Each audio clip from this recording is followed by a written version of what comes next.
₹200 phone pay ಮಾಡಿ ಕೊಟ್ರ ನೀವು? ₹200 ಫೋನ್ ಪೇ ಮಾಡಿದ್ದೀರಾ? ಫೋನ್ ಪೇ ಮಾಡೋಣ. ನಮ್ಮ ಬೆಲೆ ಮಾಡ್ಯಾರ ಸರ್. ನಾವು ಇನ್ನೂ ಕೊಟ್ಟಿಲ್ಲ. ಯಾರಿಗೆ? ಅವ್ರಿಗೆ. ಪೊಲೀಸ್ನವ್ರಿಗ? ಪೊಲೀಸ್ನವ್ರಿಗೆ ಕೊಡ್ಬೇಕು. ಯಾವಾಗ ಕೊಡ್ತೀರಾ? ಈಗ ಕೊಡ್ಬೇಕು.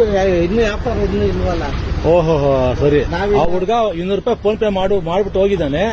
ಪೊಲೀಸ್ನವ್ರಿಗೆ ನೀವು ಆಮೇಲೆ ಕೊಡ್ತೀರಾ? ನಾವ್ ಯಾರೋ ಹಾಕ್ಸ್ಕೊಳಲ್ಲ. ಆ ಹುಡುಗ ಏನೋ ಪರದಾಡ್ತಿದ್ಕೆ ಹಾಕ್ಸ್ಕೊಂಡ್ಬಿಟ್ಟೆ. ₹200 ಅಷ್ಟೇ. ಈಗ ಪೊಲೀಸ್ನವ್ರು ನೀವು ಕೊಡ್ಬೇಕು. ಕೊಡ್ಲಿದ್ರು ಬಿಡ್ತಾರ. ಅದನ್ನ ಕೇಳಿದೆ. ಅವೆಲ್ಲ ಯಾವರ್ಕ್ ಹೋಗಲ್ಲ ಅಲ್ಲಿ. ಓಕೆ ಆಯ್ತು. ಅವ್ನ ಅಂತ ಸರ್ಕಲ್ ಆದ್ರೂ ನನ್ನೇನು ಮಾಡಕ್ಕಲ್ಲ. ನಾವು ಹೋಗೋದಿಲ್ಲ. ಓಕೆ ಅಂತ ಜಾಗ ಇದು. ಸರಿ ಆಯ್ತು. ಆಯ್ತು. ಇಷ್ಟು ಜನ ಬರ್ತಾರೆ ಗಾಡಿ ನಾವ್ ಯಾರ್ದು ಹಾಕ್ಸೋಣ. ಸರಿ ಬೇಡಪ್ಪ. ಅವರಿಗೆ ಒಂದು 10 ನಮ್ಗೆ. ಹೌದಲ್ವಾ? ಸರಿ. ಇದು ಮಸಾಲೆ ಹಾಕಿ